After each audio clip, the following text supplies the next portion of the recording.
And Patricia Treble joins us on this Tuesday for another Royal Roundup. Good morning to you, Patricia. Good morning. And we are only a week away from Charles and Camilla, their visit to Canada. But as we mentioned off the top, they paid a visit to Canada House in London this morning.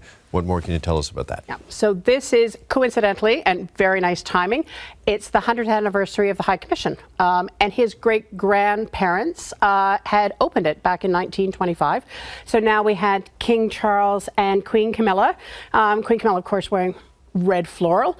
For Canada, we're going to see a lot of nationalism symbols. What we saw there, we've got Mounties, we had lots of flags out. We're going to see that next week in Ottawa they're just here for 2 days, flying in, flying out, opening Parliament. But I think we'll see a lot. One thing I'll say, though, is King wore his Order of Canada pin the way he always does. The Queen did not wear one of her 5 Canadian brooches. And I'm going to say, as somebody who thinks symbolism matters, I noticed that. And I'm hoping she'll rectify it next week. She's just saving it for next week. I'm hoping. There are 5 brooches that have a Canadian connection, so she has a lot of selection to go with. I feel like I need to write to Camilla and say, Treble is watching you with her eagle eye. Well, get out a brooch. I think everything, symbolism, everything matters about this trip. I mean, there's a reason they're shoehorning it into everyone's schedule, because it has to symbolize Canada's sovereignty. Everything has to be the King, Queen of Canada, Canadian Parliament. Everything has to be focused about that. Okay. Countdown is on to next week. Yep. Okay. We want to discuss this. We mentioned this at the top of the show, that it's being reported that the King has sent a note to former President Joe Biden following his cancer diagnosis. Yeah. And no surprise, they've known each other for decades, because Joe Biden and the King, of course, have been traveling in those circles.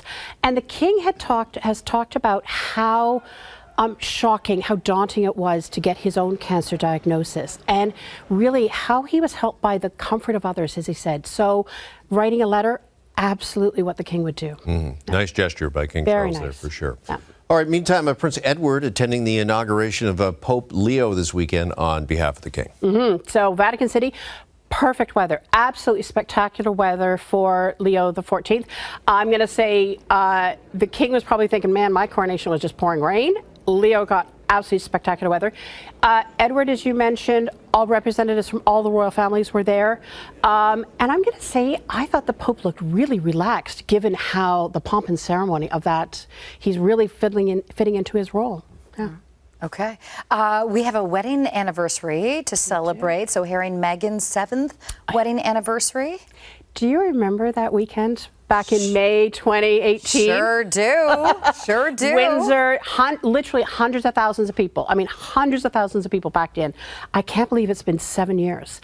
And Meghan released a photo board, which is just a montage of her life and Harry's life and with their kids.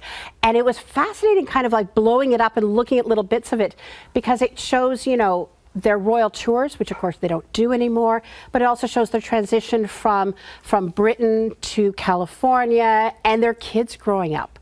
I mean, Archie is now 6 years old. Little bit is 3. So time is just escaping in it. But when you say, do you remember? Because we were there. The morning show was there. And it was something. It was such a spectacle. Yep. It was really neat to be in Windsor for that. Yeah, it was. I thought it was the perfect venue. I mean, I've always loved Windsor for weddings, but that wedding just had something. There was just an excitement in the air. Yeah, for sure. All right. Meanwhile, it looks like Harry and Meghan are kind of getting dragged into this feud that's going on with the Beckham family. What more can you tell us about what's going on here?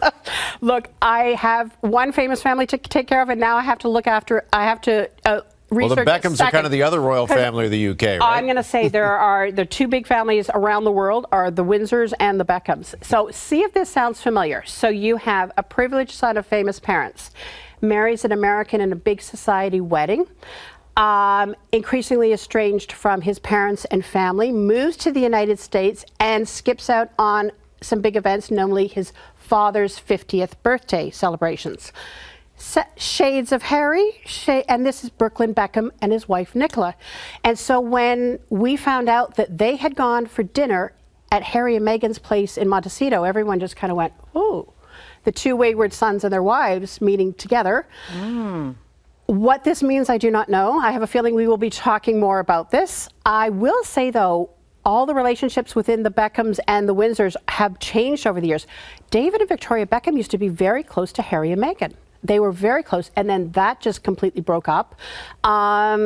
Then now David is an ambassador for the King's Trust and actually met with the King yesterday at a big flower show in London where the King said, "Did you get my birthday present?"